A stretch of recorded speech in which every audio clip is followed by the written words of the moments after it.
विद्यार्थियों, हम पढ़ रहे थे अष्टमः पाठः और जिसका शीर्षक था संसार सागरस्य नायकाः, जिसके पहले भाग में हमने जान लिया था विद्यार्थियों सामान्य परिचय। सामान्य परिचय में हमने कवि परिचय और पाठ परिचय हमने पढ़ लिया था। आइए विद्यार्थियों, इस पाठ की शुरुआत करते हैं प्रथम गद्यांश इस भाग के साथ में। आइए, ये पहला गद्यांश आपके सामने है और इसको हम पढ़ने वाले हैं। विद्यार्थियों ध्यान से सुनिएगा, इसको समझिएगा कि यहाँ पर कवि ने क्या बताना चाहा है। ठीक है, तो आइए शुरुआत करते हैं। के आसन ते अज्ञात नामानः शतशः सहस्रशः तडागाः सहसैव शून्यात् न प्रकटीभूताः इमे एव तडागाः अत्र संसार सागरा इति। एतेषाम् आयोजनस्य नेपथ्ये निर्मापयित्रीणाम् एककं निर्मातॄणां च दशकम् आसीत्। एतत् एककं दशकं च आहत्य शतकं सहस्रकं वा रचयतः स्म। परं विगतेषु 200 वर्षेषु नूतनपद्धत्या समाजेन यत्किञ्चित् पठितेन तेन समाजेन एककं दशकं सहस्रकं च इत्येतानि शून्य एव परिवर्तितानि।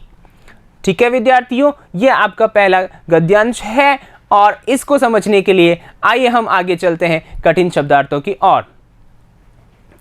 यहां पर देखिए सहसैव, अकस्मात या अचानक ही। यहां आप ये समझिए सहसा धन एव, ये दो अव्यय है जिनके मध्य वृद्धि संधि हुई है और हमारा जो संधि पद बना है सहसैव बना है। तो विद्यार्थियों आपको ये भी ध्यान रखना है कि यहाँ कौन सी संधि है और संधि विच्छेद क्या है। आगे देखिए, प्रकटीभूताः, प्रकट हुए या दिखाई दिए। तडागाः, तालाब बहुवचन में है यहाँ पर। नेपथ्ये, पर्दे के पीछे। निर्मापयित्रीणाम, बनवाने वालों की। निर्मातृणाम, बनाने वालों की। एककम, इकाई। दशकम, दहाई। आहत्य, मिलाकर। शतकम, सैकड़ा। सहस्रकम, हजार। 200 वर्षेषु, 200 वर्षों में। नूतन पद्धत्या, नई पद्धति से। ठीक है विद्यार्थियों, आइए पुनः चलते हैं गद्यांश की ओर। यहां पर देखिए, के आसन कौन थे। ते वे अज्ञात नामानः, जिनका कोई नाम नहीं जानते थे, अर्थात जिनका जो अज्ञात थे ऐसे कौन थे। शतशः, शतशः यानी सैकड़ों। सहस्रशः यानी हजार। तडागाः यानी तालाब। सहसैव अचानक ही। शून्यात जीरो से।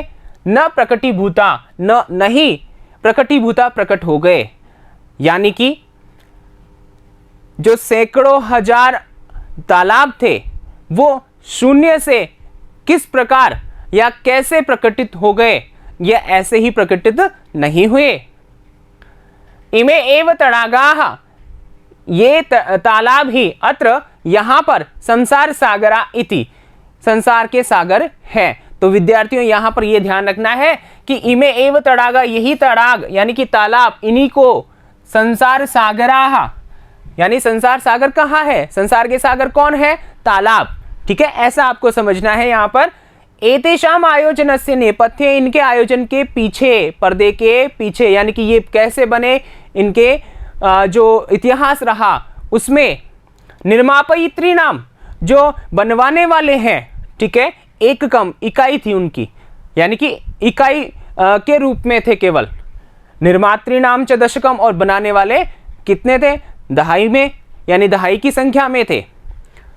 एतत् एककम दशकम च आहत्य, यह एक यानी इकाई और दहाई को मिलाकर। शतकम यानी कि सैकड़ों। सहस्रम यानी कि हजारों। ठीक है, वा रचयता स्मः, या, वा का मतलब यहां पर या। ठीक है ना, सैकड़ों या हजारों, रचयता स्म, बनाते थे। ठीक है, परम लेकिन विगतेषु 200 वर्षेषु, बीते हुए 200 सालों में, बीते हुए 200 सालों में। नूतन पद्धत्या, नई पद्धति से, नए तरीके से। समाजेन, समाज के द्वारा। यत् किंचित पठितम, जो कुछ पढ़ा गया।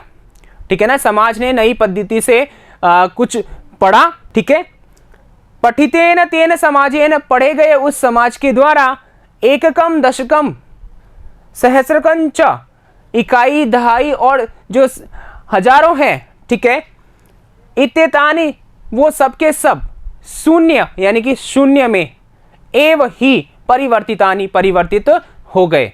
यानी कि विद्यार्थियों यहाँ ये कहना चाहते हैं कवि अनुपम मिश्र कि जो तालाब अचानक प्रकटित हुए थे, अर्थात जो जीरो से हजारों की संख्या में प्रकटित हो गए थे, वो ऐसे ही नहीं हुए थे। उनके पीछे कहानी थी। उनके पीछे कहानी क्या थी? उनके पीछे उनको बनाने वालों की जो संख्या है वो बहुत थी, ठीक है। लेकिन अब जब समाज ने नई शिक्षा पद्धति को पढ़ लिया है, नई यहाँ पर नीति को पढ़ लिया है, तरीके को जान लिया है, तो ऐसे में वही सैकड़ों हजारों जो संख्या में तालाब थे वो वापस किस में तब्दील हो गए हैं? शून्य में तब्दील हो गए हैं। ऐसा कवि हमें यहाँ पर समझाना चाह रहे हैं, ठीक है विद्यार्थियों। आइए हम आगे बढ़ते हैं इस गद्यांश से आगे। अस्य नूतन समाजस्य मनसि इयमपि जिज्ञासा नैव उद्भूता यत् अस्मात् पूर्वम् एतावतः तडागानां के रचयन्ति स्म। एतादृशानि कार्याणि कर्तुं ज्ञानस्य यो नूतनः प्रविधि विकसितः तेन प्रविधिना अपि पूर्वं सम्पादितम्। एतत् कार्यं मापयितुं न केनापि प्रयतितम्।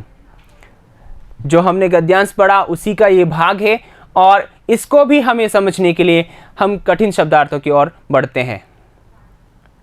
जिज्ञासा, जानने की इच्छा, नैव नहीं, न धन एव, यहां पर भी वृद्धि संधि है, ध्यान रखना।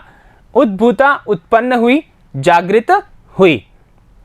अस्मात् पूर्वम इससे पहले, प्रविधि तरीका या प्रकार, मापयितुम मापने नापने के लिए, केनापि किसी के द्वारा भी, केन धन अपि यहां पर दीर्घ संधि है।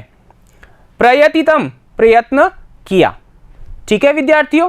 यहां पर ये कठिन शब्दार्थ हो गए। वापस हम गद्यांश की ओर बढ़ते हैं। यहां पर बात कर रहे थे हम किसकी? जब समाज ने नई पद्धति जान ली है, तरीका जान लिया है, ठीक है, तो उसके आगे क्या होता है उसके विषय में। अस्य नूतन समाजस्य, इस नए समाज के, मनसी मन में, इस नए समाज के मन में, इयमपि जिज्ञासा नैव उद्भूता, यह भी जिज्ञासा उत्पन्न नहीं हुई, ठीक है ना, यत् कि अस्मात् पूर्वम इससे पहले, ठीक है ना, यानी कि इस नए समाज से पहले,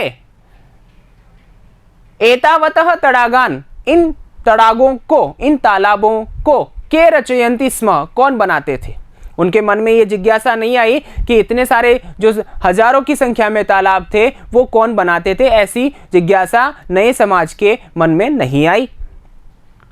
एतादृशानि कार्याणि कर्तुम, ऐसे कार्य को करने के लिए, ज्ञानस्य यो नूतनः, ज्ञान की जो नई, नूतन यानी नई, प्रविधि विकसितः, प्रविधि यानी प्रकार, ठीक है ना, जो विकसित हुई है, तेना उसके द्वारा, प्रविधिना अपि उस प्रविधि के द्वारा, उस प्रकार के द्वारा, उस तरीके के द्वारा भी, पूर्वम पहले, संपादितम संपादित किया हुआ, एतत् कार्यम यह कार्य, मापयितुम मापने के लिए, ठीक है ना, उसको समझने के लिए, न केनापि प्रयतितम, न यानी नहीं, केनापि किसी के द्वारा भी, प्रयतितम यानी प्रयास किया गया। अर्थात यह जो विधि यानी पहले जो तालाब जो निर्मित किए गए उनमें किस प्रकार की विधि का प्रयोग किया गया, ऐसा जानने के लिए किसी ने भी प्रयास करना उचित नहीं समझा। यहाँ पर देखिए विद्यार्थियों, अनुपम मिश्र जी जो हैं वो हमें बताना चाहते हैं कि इस संसार में, इस जो ये संसार के नायक हैं, सागर जो हैं, ठीक है ना, यानी कि तालाब जो हैं वो किन लोगों ने बनाए और कैसी विधि के माध्यम से बनाए, ये आज के समाज ने इनको नज़रअंदाज करते हुए नए तरीके को अपना लिया। और हुआ ये कि जो सैकड़ों की संख्या में, हजारों की संख्या में तालाब हुआ करते थे गांव-गांव में, वो आज क्या हो गए हैं? शून्य हो गए हैं, अर्थात समाप्त से हो गए हैं, ठीक है। क्यों हो गए हैं? क्योंकि इस नई पद्धति के द्वारा, नए समाज के द्वारा। तो वो चाहते हैं कि अगर तालाब बने रहेंगे तो क्या होगा, हमारी संस्कृति भी बची रहेगी और साथ ही जो पानी का स्तर है वो भी बना रहेगा। ठीक है विद्यार्थियों, तो आइए आगे चलते हैं हम। कठिन शब्दार्थ हो गए। अब यहां पर देखिए मूल्यांकन प्रश्नाः, यानी कि आपने जो इस गद्यांश में पढ़ा है उससे संबंधित कुछ प्रश्न। ठीक है, देखिए अत्र के संसार सागराः कथ्यन्ते। ठीक है, दूसरा प्रश्न है सहसैव इत्यस्य संधि विच्छेदं कुरुत।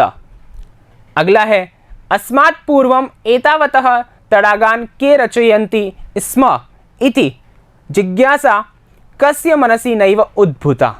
यहाँ पर 3 प्रश्न हैं जो आपके मूल्यांकन के लिए है। आपको अपनी उत्तर पुस्तिका में इनके उत्तर लिखने हैं और हम अगले वीडियो में इनके उत्तर की जांच करते हुए आगे बढ़ेंगे। फिर मिलेंगे, तब तक के लिए धन्यवाद।